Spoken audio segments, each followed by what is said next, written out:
येथील शासकीय जमीन विक्री प्रकरण पुन्हा एकदा चर्चेच्या केंद्रस्थानी आलं आहे। या प्रकरणाची चौकशी करण्यासाठी नेमण्यात आलेल्या खारगे समितीची मुदत मंगळवारी संपुष्टात आली असली तरी अद्याप राज्य सरकारकडे कोणतीही अधिकृत अहवाल सादर झालेला नाही। त्यामुळे चौकशीच्या गतीबाबत आणि पारदर्शकतेबाबत प्रश्नचिन्ह उपस्थित होत आहेत।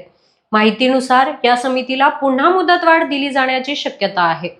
मुंढवा परिसरात बोटॅनिकल सर्वे ऑफ इंडिया यांच्या ताब्यात असलेली सुमारे 40 एकर शासकीय जमीन अमेडिया एंटरप्राइजेस LLP या खासगी कंपनीने खरेदी केल्याचे प्रकरण उघडकीस आल्यानंतर खळबळ उडाली होती।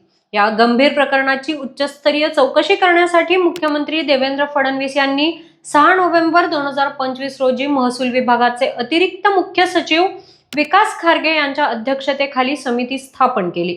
समितीत विभागीय आयुक्त डॉक्टर चंद्रकांत पुलकुंडवार, जमाबंदी आयुक्त डॉक्टर सुहास दिवसे, जिल्हाधिकारी जितेंद्र डुडी आणि सदस्य सचिव म्हणून सत्यनारायण बजाज यांचा समावेश आहे।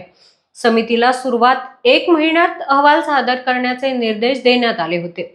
मात्र अहवाल वेळेत न आल्याने आणखी 1 महिन्याची मुदतवाढ देण्यात आली होती। मात्र ही मुदत 6 जानेवारी रोजी संपली।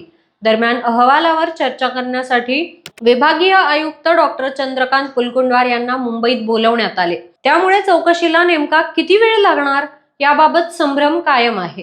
मुदतवाढीची गरज का भासत आहे, यामागे प्रशासकीय अडचणी आहेत की राजकीय दबाव, हा प्रश्नही इथे उपस्थित होतो। या प्रकरणावर तुमचं मत कमेंट करून नक्की सांगा आणि पाहत राहा न्यूज डॉट्स।